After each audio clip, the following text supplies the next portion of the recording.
sampai di 3 tank. Nah, di video kali ini aku mau interaktif sama followers aku di Instagram karena beberapa waktu lalu aku tuh buat story dan aku kasih kolom Q&A di Instagram aku dan banyak banget yang nanya. Gak banyak banget sih ya, sekitar 20 sampai 30-an. Nah, pasti kalian penasaran kan pertanyaan apa aja, dan aku bakal jawab di video ini. Kenapa? Karena aku pertama males ngetik, dan yang kedua lumayan kan buat konten. Jadi stay tune di sini dan jangan lupa untuk like, subscribe, dan komen. Oke, kita mulai dari pertanyaan pertama, itu dari Tatang_Sorensen. Dia nanya, kalau dalam satu tank ada ikan dori banyak, misal 2 apa 3 ekor, aman nggak? Ini tergantung lah ya sama akuarium kalian gitu. Kalau misal akuarium 80 cm ya cukup 2 aja, nggak usah tambahin banyak-banyak. Cuman kalau akuarium kalian 50 cm, 1 aja. Kenapa? Kasihan dorinya. Dori itu kan sejenis tank, dan tank itu tuh butuh tempat untuk berenang tuh yang gede, nggak kecil. Kasihan kan kalau misal kamu kasih 3 terus dalam tank 50. Yang kedua ada dari Enio_Tedini. Dosing bakteri apakah terus jalan kalau tank udah usia 6 bulan?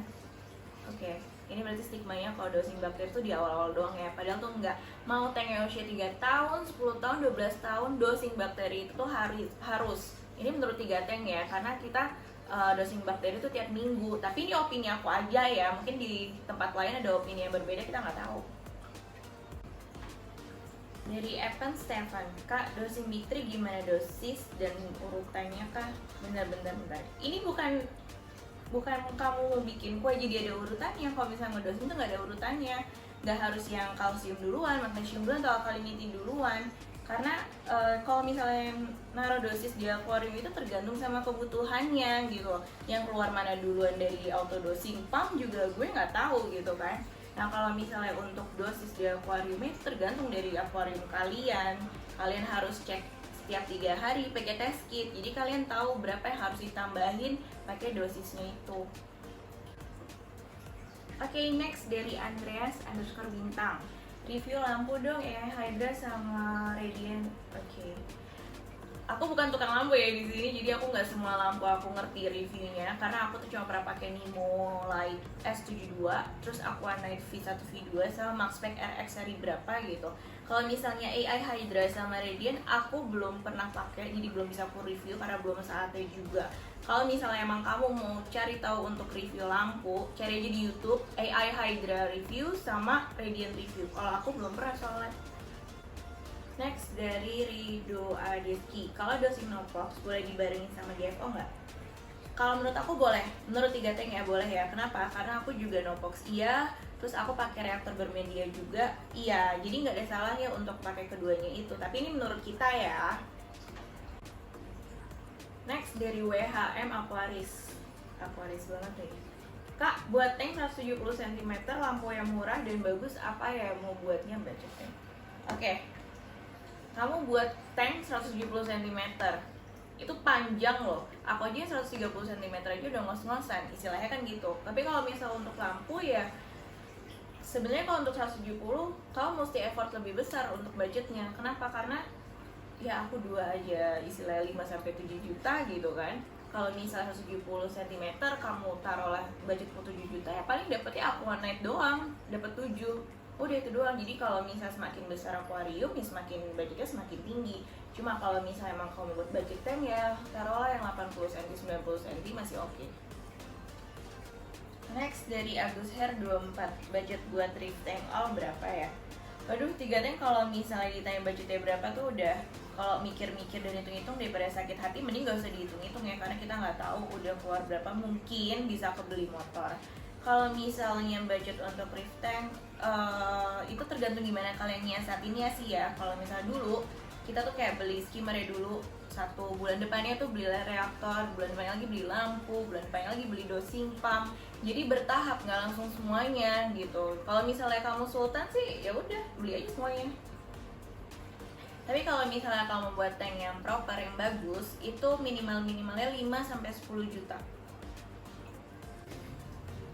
Next dari Erik Sanur, nggak ada dong gimana? Ya nggak usah nanya, ngeberatin aja sih lo, nambah-nambah kerjaan orang. Next dari Agil SPTM 159, isi sum yang simple. Cuma skimmer, rumah bakteri, sama return pump. Next dari BIMS14 underscore, coral jenis apa aja kak yang tidak perlu direndam coral deep? Ada, cuma satu, coral yang udah mati. Nah kalau misalnya coral tuh pasti harus kalian dip dong. Kenapa? Biar di akuarium kalian nantinya nggak ada parasit. Next dari tigor.pa, solusi menurunkan nitrat dan fosfat. Oke, kalau misalnya aku pakai carbon dosing. Kalau carbon dosing aku pakai Nopox dari Resi, aku nggak tahu ya yang lain ada apa lagi. Terus abis itu bisa pakai reaktor, kalian isi pakai medianya tuh yang buat turunin nitrat sama fosfat.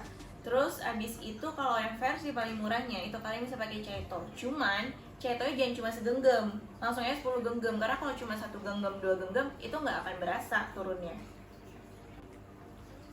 Next dari 26 underscore sh underscore js, ada alternatif selain killer? Ada.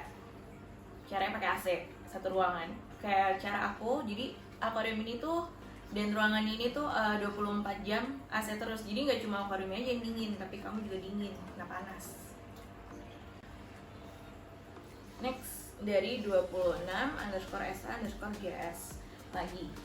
Nah, dosing untuk reef tank itu wajib nggak ya? Dan apakah suhu sangat berpengaruh untuk coral? Kalau dosing wajib banget menurut 3 tank, tapi kalau menurut orang-orang di luar sana nggak wajib, itu terserah. Apakah suhu sangat berpengaruh untuk coral? Sangat berpengaruh banget. Kenapa? Coba aja kalian pikirlah iklim dunia kalau misalnya nambah 1 derajat Celcius aja cuma 1 ya, itu banyak banget coral mati.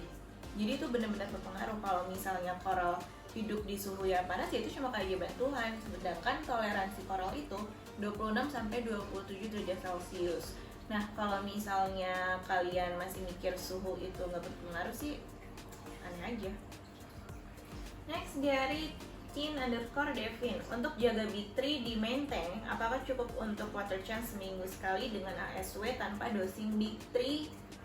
Ya 3 teh nggak tahu gitu masalah kalian, akuarium kalian. Kalau misalnya dengan ASW aja kalian nggak kenapa-kenapa, kalian tes dia tuh pakai test kitnya, dia oke, ya udah jalan terus aja. Cuma kalau misalnya sampai kurang ya kalian harus dosing.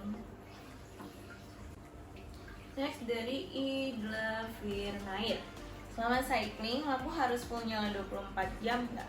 Kalau misalnya aku sih 3 tank itu enggak, jadi kita 12 jam aja sesuai sama sunrise dan sunset. Kalau misalnya malam-malam masih dinyalain, kasihan binatang-binatang yang lain pada nggak bisa tidur. Next dari dapur underscore Neng Anin, bagaimana caranya nggak punya uang tapi bisa punya akuarium? Jadi dapur Neng Anin itu tuh juragan kentang Mustafa, kalian mesti nyobain. Mending lo nyetor ke gue 1 kilo seminggu nih selama 1 tahun, ntar gue kasih deh akuarium full set. Next dari Arhamart, kalau pelihara SPS plus LPS, alkalinity sebaiknya berapa? Kalau misal normalnya alkalinity itu sebaiknya tuh di angka 8 sampai 12. Next dari Agi 6991, sirkulasi awal SAM diisi apa aja, estimasi berapa lama, perlu dikasih apa aja? Oke, kalau misalnya sirkulasi awal ini mungkin menurut aku cycling ya.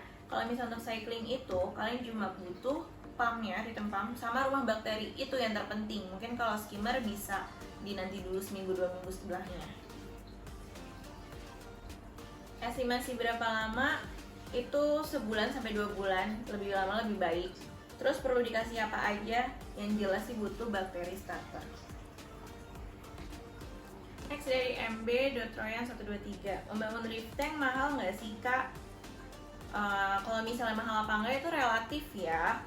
Terus kalau misalnya kamu maunya LPS, itu justru koralnya yang mahal, tapi equipmentnya nggak semahal kalau misalnya kalian pelihara SPS. SPS itu cuma paling 100 ribuan doang sih koralnya, tapi equipmentnya mahal. Kenapa? Karena kalau misalnya pakai LPS kalian nggak butuh lampu yang bener-bener hype kayak Hydra, Red Sea, kayak Aquana, kayak apa sih namanya, Maxpack, Cassil gitu. Kalian cukup pakai Aquanite aja. Cuma kalau misalnya SPS ya harus yang lampu yang kencang.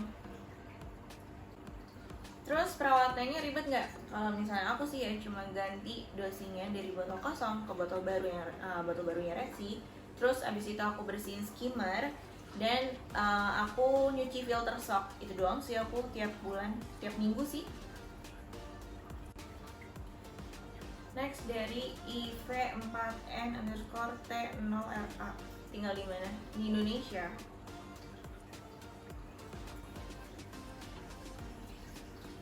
Next dari Dimas AD92, hitungan kalsium, KH, magnesium, fosfat, nitrat, suhu, salinity C. Kalau misal kalsium aku di 480, terus KH-nya itu di 10, magnesiumnya di 1450, fosfatnya kita di 0,5, nitratnya di 1. Kalau misalnya suhu rata-rata 23 sampai 24 lah ya. Kalau misalnya untuk salinity kita masih normal.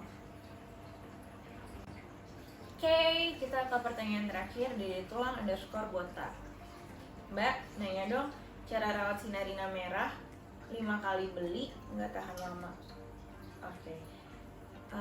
Aku juga bingung ya, kenapa kamu 5 kali beli, 5-5 nggak tahan lama. Kalau misalnya aku nih, ini aku betulan juga punya Sinarina merah dan umurnya tuh di sini tuh udah 2 tahun gitu. Jadi udah gede banget, tadi nggak segede itu dan nggak sengembang itu.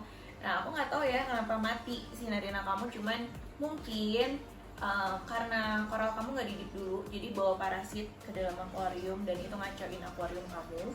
Bisa juga karena parameter air yang nggak stabil, jadi mungkin KH-nya drop atau kalsiumnya drop, kita nggak tahu, atau fosfat sama nitratnya kamu juga kacau, I don't know. Dan atau mungkin suhunya itu kalau misalnya akuarium air laut kan tuh penting banget, mungkin di akuarium kamu suhunya tinggi.